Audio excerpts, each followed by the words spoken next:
ఒకే ఒక్క రూపం ఏమిటి? మహిషాసురమర్దిని, అంతేనా? ఈ రోజు ఆ అమ్మవారి ఆవిర్భావం గురించి చెప్పుకుందాం. పూర్వం మహిషాసురుడని ఒక రాక్షసుడు ఉండేవాడు. వాడు పుట్టుక చాలా విచిత్రమైంది.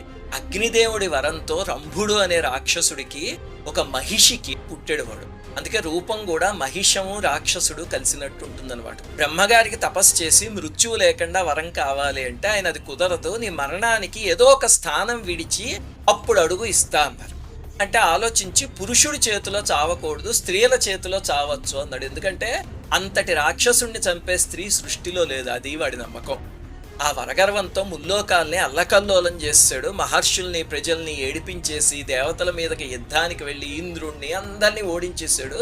చివరికి ఇంద్రుడికి త్రిమూర్తులు సహాయంగా వస్తే విష్ణువుని శివుణ్ణి కూడా ఓడించేశాడు మహిషాసురుడు. ఇప్పుడు వాడిని జయించాలి అంటే మనందరంశలతో ఒక స్త్రీమూర్తి ఆవిర్భవించాలి అని విష్ణుమూర్తి తెలియజేయగానే అందరి శరీరాల్లోంచి తేజస్సు బయట